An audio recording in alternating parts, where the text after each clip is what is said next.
Universidad Nacional de Mar del Plata. Sonia se destaca no solo por sus trabajos matemáticos en sí, sino también por ser una líder. Ha impulsado toda la parte de álgebra, pero en particular la matemática en su universidad. Así que realmente es un ejemplo para todos y por eso estamos muy contentos de que haya aceptado dar esta charla. La misma se titula sobre álgebra con dimensión de representación 3 con generador de Auslander minimal. Adelante, Sonia. Bueno, muchas gracias, Iván. A ver, bueno, voy a compartir la pantalla.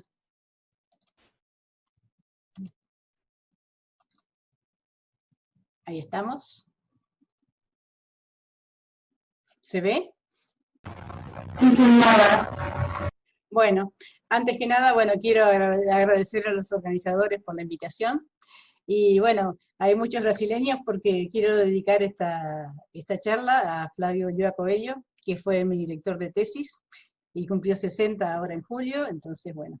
Y también hay un dato anecdótico, que este trabajo ha sido realizado por 4 de sus alumnos, de sus estudiantes, entonces bueno, por eso me pareció una idea interesante dedicarle a Flavio esta charla. Feliz cumpleaños, Flavio. Bien. Entonces ahora vamos a empezar con la charla. La charla es sobre la dimensión de representación de un álgebra y generadores de Auslander. Bueno, un álgebra es de representación finita si el número de isoclases de módulos indescomponibles es finito. La noción de representación fue introducida por Auslander en los años 70 como una posible medida de qué tan lejos podría estar un álgebra de ser de representación finita. Un módulo M es un generador si para todo módulo X existe un epimorfismo de copias de M en X. Como el álgebra es un módulo proyectivo, el álgebra resulta ser un sumando directo del módulo generador. Y si tengo un módulo cogenerador, para todo módulo X existe un monomorfismo de X en copias de M, y como el dual de A es un módulo inyectivo, resulta ser un sumando directo de M. Entonces, si tengo un módulo generador y cogenerador de moda, siempre tiene al álgebra como su sumando directo y al dual del álgebra como sumando directo, más algún módulo M'. Entonces, la definición de dimensión de representación que vamos a dar no es la original, pero es la que se usa actualmente, es equivalente a la que dio Auslander. Sea un álgebra no semisimple, su dimensión de representación está dado por el ínfimo de las dimensiones globales del anillo de endomorfismo de M, donde M es un generador cogenerador de moda. Esto es, tomamos todos los módulos generadores, cogeneradores, calculamos el álgebra de endomorfismo, su dimensión global, y sobre esto tomamos el ínfimo. Y esa es la dimensión de representación. Si tenemos un módulo M, donde la dimensión de representación se alcanza, ese módulo M se dice un generador de Auslander. Algunos hechos conocidos sobre la dimensión de representación. Bueno, Auslander caracterizó las álgebras de representación finita como aquellas que tienen dimensión de representación igual a 2. En ese caso, el generador de Auslander que dio es la suma de todos los módulos indescomponibles del álgebra. Nosotros trabajamos con módulos finitamente generados a izquierda o a derecha. Como es un número, tenemos un número finito de módulos indescomponibles, la suma directa es un módulo finitamente generado, entonces tiene sentido, y este resulta ser el generador de Auslander. También probó en el mismo trabajo que las álgebras hereditarias de representación infinita tienen dimensión de representación igual a 3.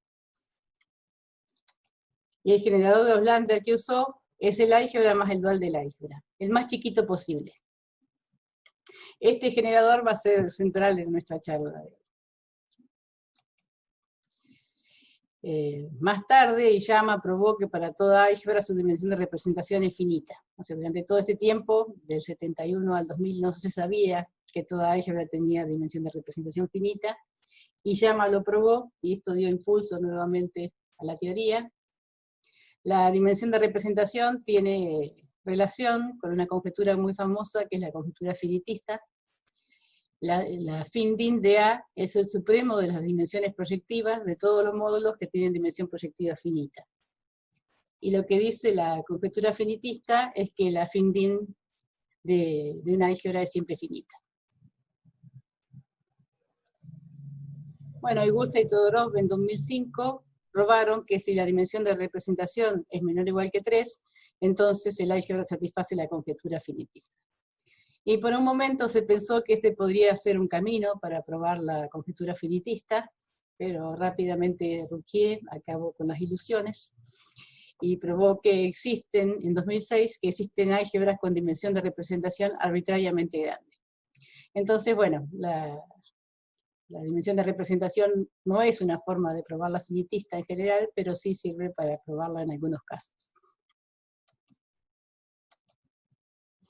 Algunos ejemplos de álgebras de dimensión de representación, de álgebras de representación infinita con dimensión de representación 3, las álgebras con radical cuadrado 0, o sea, el radical de Jacobson al cuadrado es 0. El generador de Oslander que tomó es el álgebra más el dual del álgebra más los módulos simples, que son finitos. Entonces este módulo finitamente generado, y este es el generador que da la dimensión de representación 3.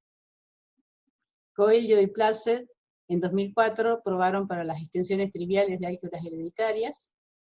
El generador de Oslander en este caso estaba dado por el álgebra más el dual del álgebra, más la extensión trivial, más H tilde, que es el módulo de segundo tipo que corresponde al álgebra. También es un generador específico.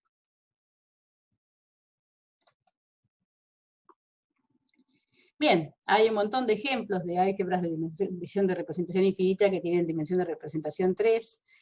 No las voy a decir demasiado exhaustivas. Las álgebras biseriales especiales, en este caso el generador de Oslander no es conocido. Legosian, Holm y Skowronski lo probaron para álgebras doblemente simétricas, tampoco es conocido el generador de Oslander. Con Ibrahim Hassen y Marines Placet probamos en 2006 para las álgebras inclinadas y las álgebras Laura. En este caso, para las álgebras inclinadas, el generador de Oslander es uno muy natural, que es tomar el álgebra más el dual del álgebra, más el módulo inclinante convexo, que define las álgebras inclinadas, que sería tomar la rebanada completa, o complete slice en inglés. Y para las álgebras Laura también dimos el generador de Oslander, aunque es un poquito más difícil de describir. Opperman en 2010 probó para las álgebras casi inclinadas, y en este caso el generador de Oslander es desconocido, y Ringer, porque hizo una prueba geométrica, el Ringer en el 2012 probó para álgebras torsionless finite, que de aquí a poco van a aparecer también, y las voy a definir bien. Y acá el generador de Oslander es conocido. Con mi estudiante de doctorado en 2013, Alfredo González Chayo, probamos que las álgebras ocultas de conglomerado también tienen dimensión de representación 3, y dimos explícitamente el generador de Oslander. Hassen, Coelho y Warner lo probaron para las álgebras ADA, que es una clase especial de álgebras, y el generador de Oslander es conocido. Mi alumna Ana García Elsener, se me juntó el Elsener con el Elsa, con Ralph Schiffler, probó para álgebras inclinadas de conglomerado mansas. En realidad ellos probaron que estas álgebras son torsionless finite, y entonces el generador de Oslander también es conocido. Y finalmente hay muchos más trabajos, esto es una breve reseña, con Ibrahim Hassen y Andrzej Skowronski.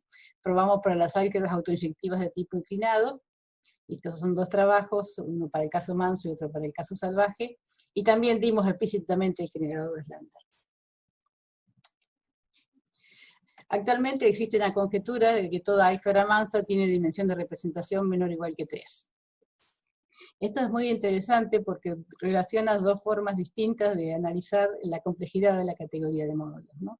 Cuando uno piensa en álgebras mansas, lo que hace es mirar los indescomponibles, los módulos indescomponibles, y ver si estos módulos indescomponibles son parametrizables por un número finito de familias a un parámetro.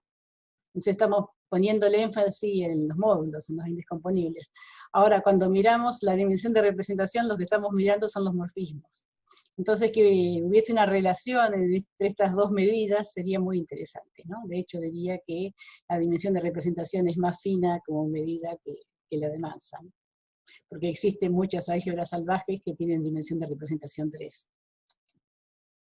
Bueno, entonces la pregunta de hoy es, ¿qué nos dice un generador de Oslander sobre el álgebra? Entonces, si yo tengo el generador de Slander, ¿puedo decir algo sobre el álgebra? Entonces empezamos estudiando álgebra hasta que la dimensión global del anillo de endomorfismo de A más dual de A es igual a 3. O sea, tomamos el posible generador de Slander más chiquitito, que es A más dual de A, y suponemos que su anillo de endomorfismo tiene dimensión global 3, y vemos qué podemos deducir sobre el álgebra.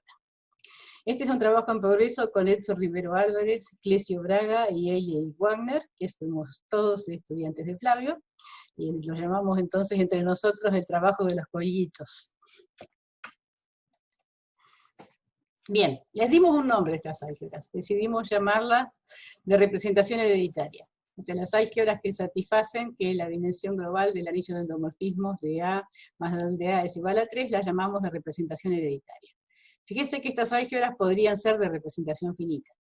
En el caso de que sea representación infinita, lo que resulta es que A más dual de A es un generador de Slander, y la dimensión de representación del álgebra es 3. O sea, serían las álgebras de representación infinita que tienen un generador de Slander minimal, en algún sentido.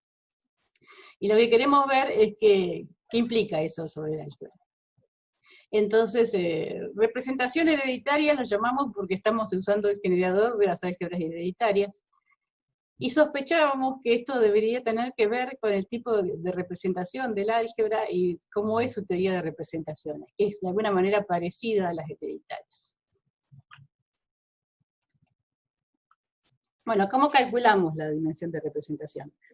Este lema apareció publicado en el artículo de Flavio Coelho con Marínez Placer, al parecer era conocido, según Marínez nos comentó.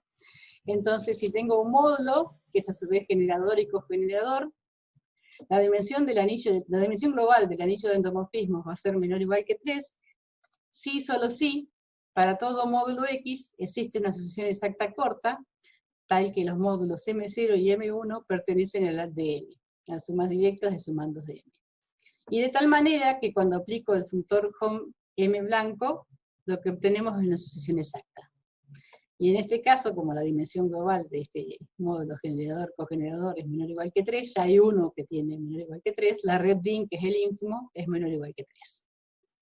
Bien, que aquí tengamos un epimorfismo, nos da una propiedad especial sobre este morfismo, que va a ser una aproximación a derecha.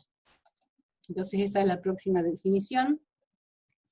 Si tengo un módulo y un módulo X, y tengo un morfismo de M0 en X, con M0 en el ADM, vamos a decir que F0 es una ADM aproximación a derecha. Si toda vez que tengo un morfismo de M1 en X, con M1 en el ADM, existe un morfismo G de M1 en M0, tal que F1 es igual a G compuesto con F0. Eso quiere decir que F1 factoriza a través de F0. ¿No? ¿Por qué no me está apareciendo? Perdón, ahí está. Ok. Entonces lo que tengo es un morfismo F0 que va de M0 en X, y cada vez que tengo un morfismo de M1, este en el ADM0, el ADM, y este en el ADM,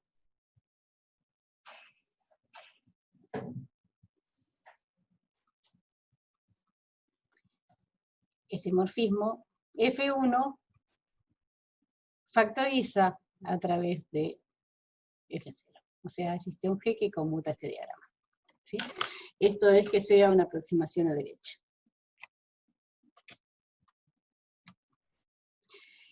Si el módulo X está generado por M, entonces la ADM aproximación va a resultar surjectiva.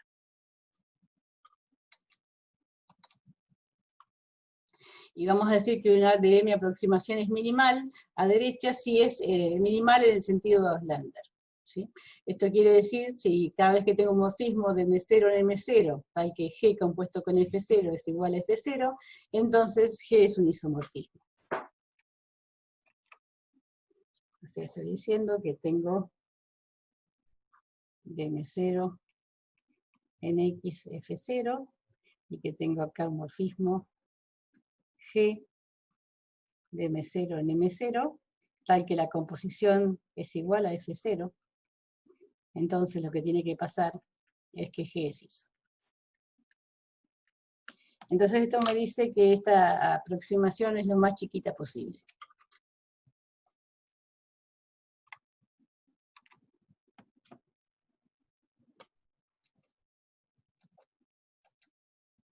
Bueno, entonces tenemos nuestro primer teorema sobre estas álgebras. Si tengo A el álgebra y M el generador cogenerador A más dual de A, entonces son equivalentes. El álgebra es de representación hereditaria, con que para todo módulo X existe una DM aproximación minimal a derecha, F de M0 en X, tal que su núcleo es proyectivo. O sea, si el álgebra es de representación hereditaria, siempre me voy a poder encontrar una DM de aproximación minimal a derecha, tal que su núcleo sea proyectivo. Y si esta propiedad pasa para todos los X, entonces el álgebra va a ser de representación hereditaria. Entonces, lo que estamos diciendo es que para todo X va a existir un M0 y una aproximación minimal, tal que su núcleo es proyectivo. Y esta es una forma de caracterizar las álgebras de representación hereditaria.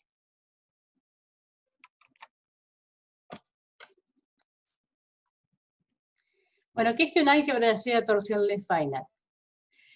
Un álgebra es torsionless finite, lo dejé en inglés porque la traducción exacta no sé cómo sería en castellano, todo el mundo lo usa en inglés. Un álgebra es torsionless finite si existe un número finito de submódulos de módulos proyectivos. O lo que es equivalente, existe un número finito de cocientes de módulos inyectivos. Lo segundo que probamos es que si un álgebra es de representación hereditaria, entonces es torsionless finite. Lo que probamos es que si X es un módulo indescomponible y X es un cociente de un módulo inyectivo, entonces podemos probar que X es la syzygia a la menos 1 de un proyectivo indescomponible. Entonces, como tenemos un número finito de proyectivos indescomponibles, vamos a tener un número finito de cocientes de módulos inyectivos. Entonces es torsionless finite. Y esto que yo llamo la proposición fundamental, porque es la que nos va a permitir caracterizar las cosas. Si tengo una álgebra de representación hereditaria y X un módulo, y tomamos el trasladado de Landerreiten y el trasladado a la menos 1, entonces, si hay un morfismo del dual de A en tau de X, esto quiere decir que hay un morfismo de algún inyectivo en tau de X, entonces hay un morfismo del dual de A en X. O sea, hay un morfismo de un inyectivo en X. Y también pasa lo mismo con los proyectivos. Si hay un morfismo de X en un proyectivo, o sea, en el álgebra, entonces existe un morfismo de tau a la menos 1 de X en otro proyectivo. ¿Sí? Y esto va a ser fundamental. Entonces, lo que estamos diciendo es que si hay un morfismo de un inyectivo en tau de X, entonces existe un morfismo de un inyectivo en X. Y entonces tenemos que si hay un morfismo de X en un proyectivo, entonces existe un morfismo de tau a la menos 1 de X en un proyectivo.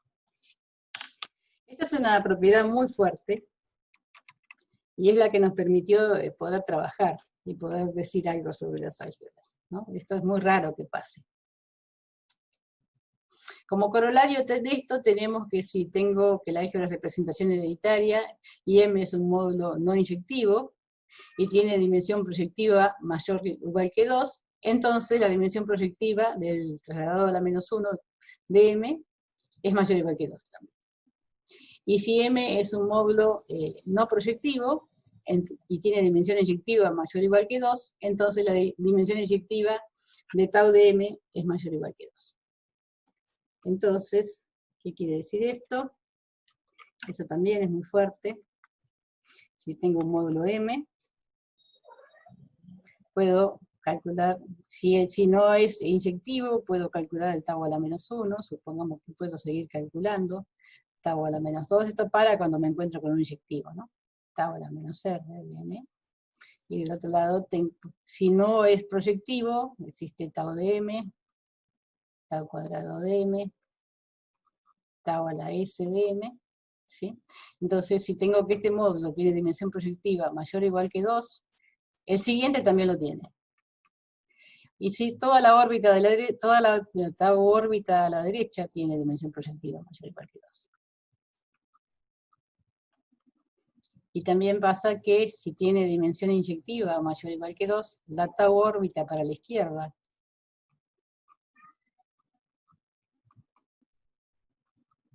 tiene dimensión inyectiva mayor o igual que 2. Y esa también es una propiedad muy fuerte y muy rara.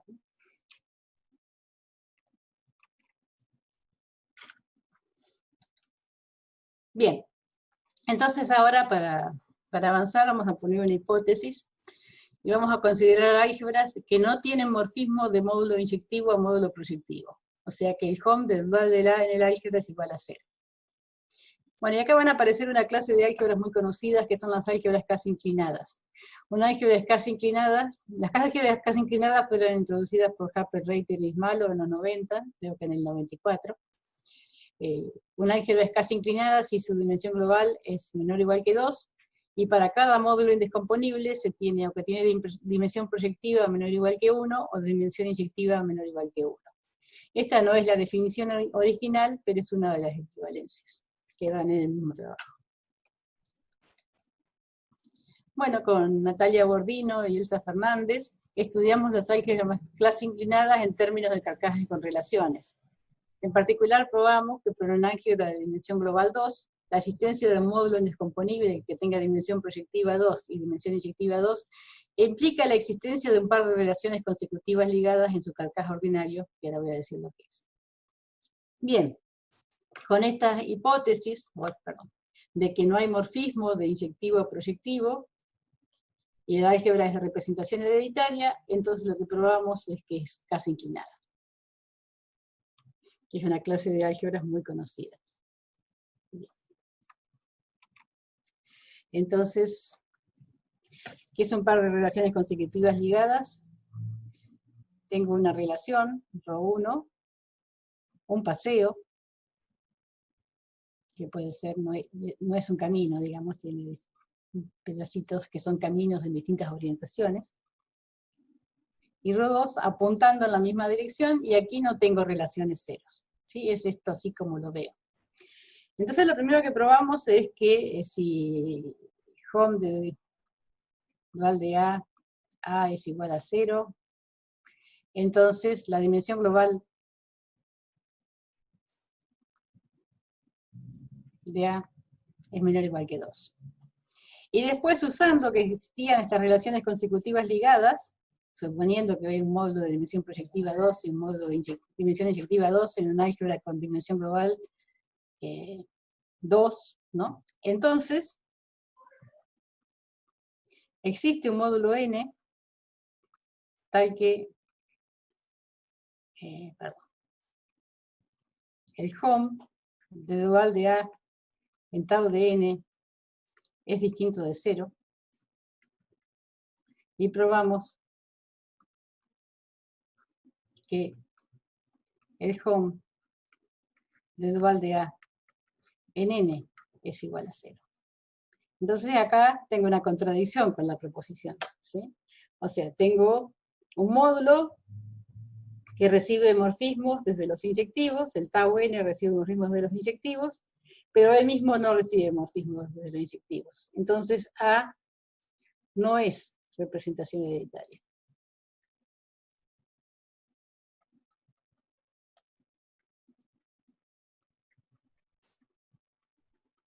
O sea que si el álgebra no es casi inclinada, no es representación hereditaria.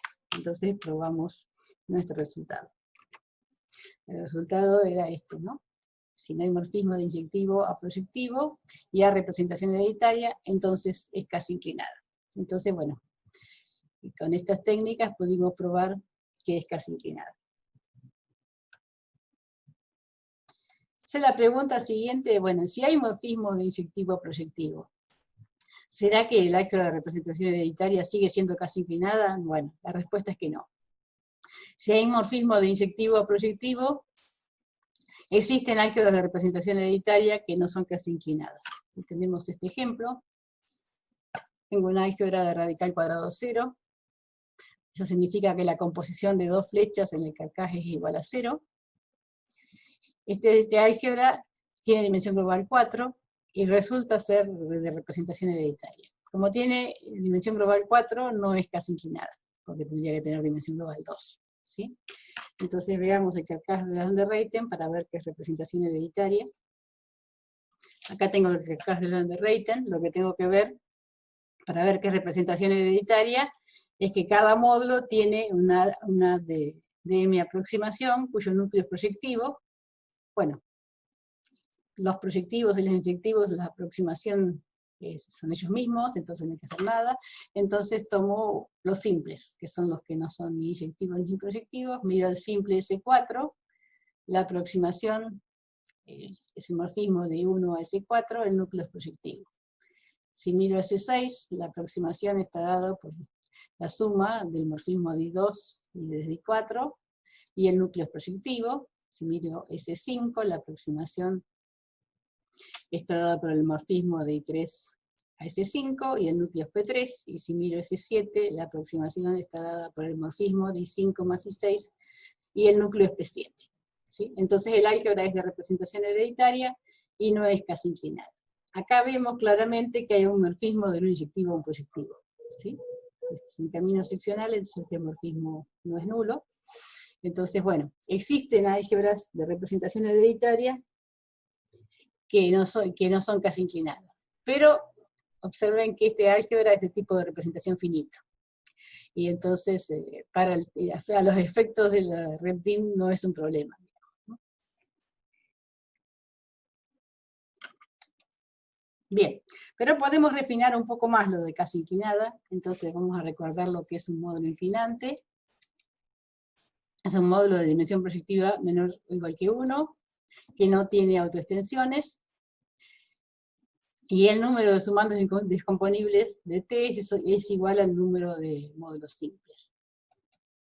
Y una álgebra es inclinada si es el anillo de endomorfismos de un módulo inclinante sobre una álgebra hereditaria, y vamos a decir que es oculta si es inclinada y todos los sumandos indescomponibles del módulo inclinante o son preproyectivos o postproyectivos o preinyectivos. ¿Qué quiere decir esto? Que si tengo el cúbico de Van der Reyten, que es una álgebra hereditaria, vamos a poner una de tipo infinito, se va a tener una componente postproyectiva y una componente preinyectiva. Aquí están todos los proyectivos y aquí están todos los inyectivos.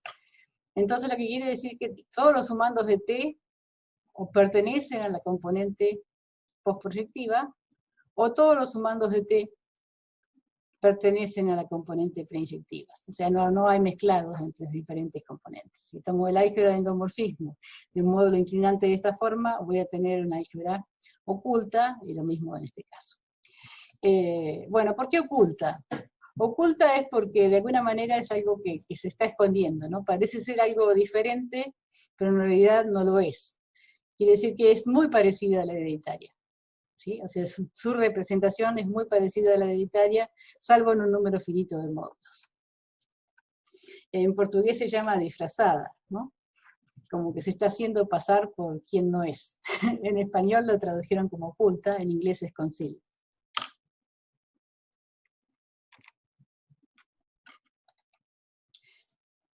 Bueno, entonces lo que pudimos probar, que si hace una álgebra de representación infinita, y no tiene morfismos de inyectivo a proyectivo, si es de representación hereditaria, entonces es una álgebra oculta. Y acá sí empieza a tener sentido la idea de que representación hereditaria se parece mucho a hereditaria, ¿no? Porque ser una álgebra oculta es casi como ser una álgebra hereditaria, muy cerquita. Bueno, ¿y cómo hicimos esto? Bueno, lo que hicimos es, como sabemos que el álgebra es casi inclinada, conocemos cómo son las componentes del carcaj de Van der Reyten, y usando esa propiedad de la proposición, que si hay un morfismo de un inyectivo a tau de X, tiene que haber un morfismo de un inyectivo a X, podemos descartar varias de esas componentes y entonces nos queda que tienen que ser las componentes de un álgebra oculta. Y ahí nos queda oculta. Un álgebra es minimal de representación infinita, si para todo idempotente, cuando hago el cociente por este idempotente, tenemos un álgebra de representación finita. Entonces, como corolario, tenemos que si tomamos una álgebra mansa, tal que no hay morfismos de inyectivo a proyectivo, si A es de representación hereditaria, entonces A es minimal de representación infinita. Entonces, fíjense que yo parto de una álgebra mansa, que no tiene morfismo de inyectivo a proyectivo.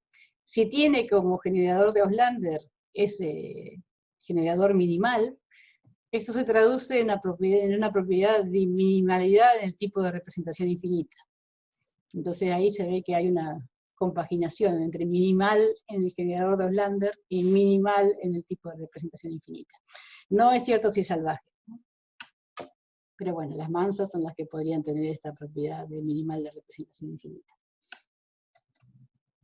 Bueno, pero entonces, di este ejemplo, que era un álgebra radical cuadrado 0, y que era de representación hereditaria. Entonces nos preguntamos si podíamos decir cuáles álgebras de radical cuadrado 0 son de representación hereditaria.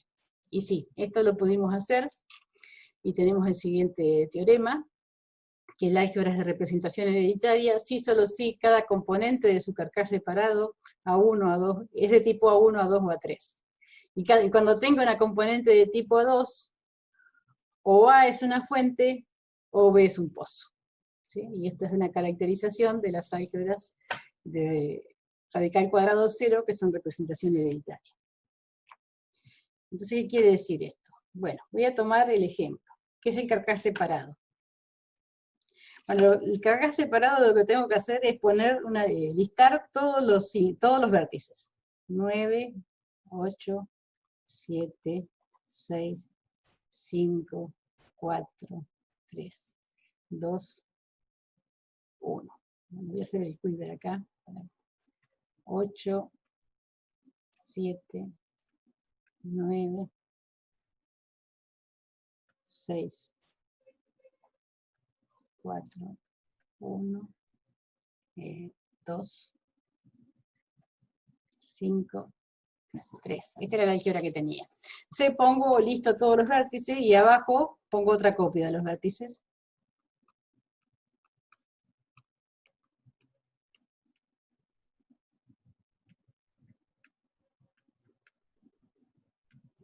Y voy a poner una flecha de la primera línea a la segunda línea, si hay una flecha en el carcaj. Por ejemplo, si hay una flecha del 8 al 7, voy a poner una flecha del 8 al 7'. Hay una flecha del 9 al 7, voy a poner una flecha del 9 al 7'.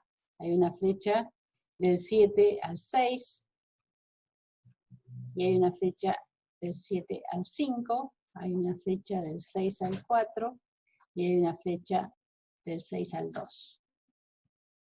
Después hay una flecha del 4 al 1, y hay una flecha de 5 a 3. ¿Sí?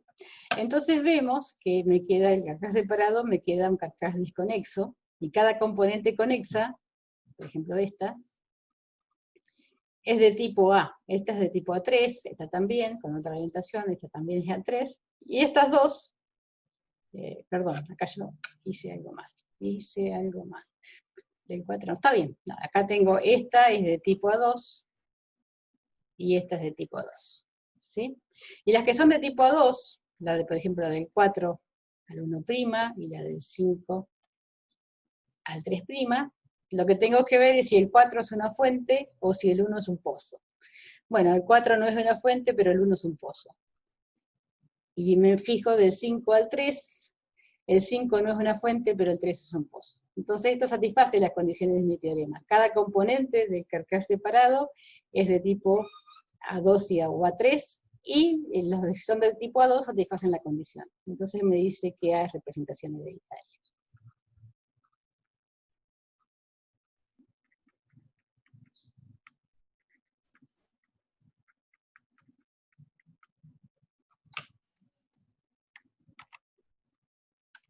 Bien.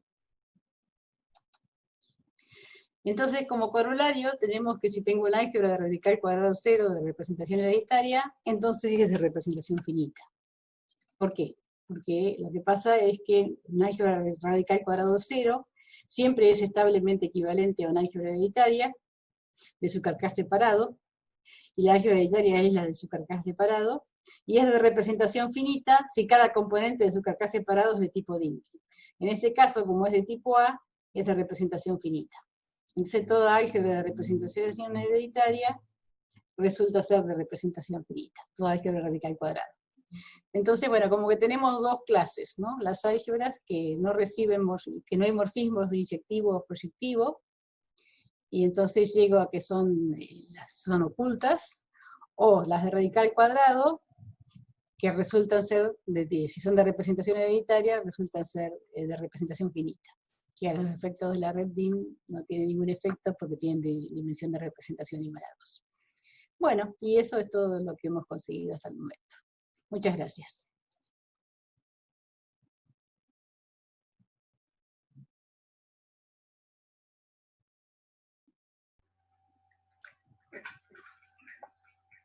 Muy bien, Sonia. Muchas gracias por esta hermosa charla. Gracias. ¿Hay alguna pregunta, algún comentario? Invitamos a todos a que empiecen ahora.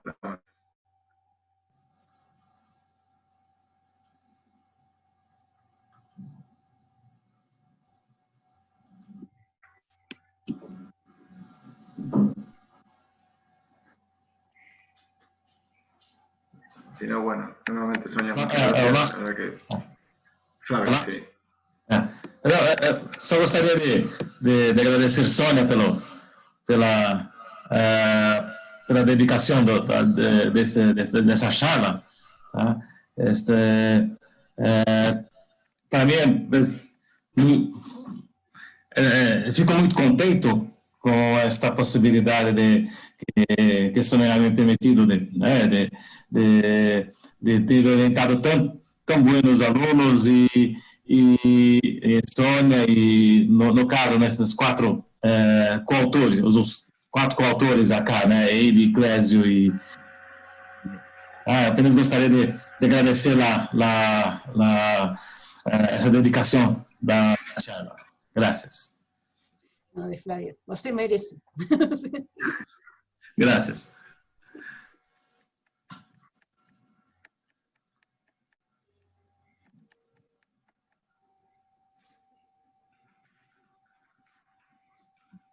No hay preguntas. Si no hay preguntas, nuevamente Bueno. Un aplauso para Sonia en agradecimiento por su charla. Muchas gracias.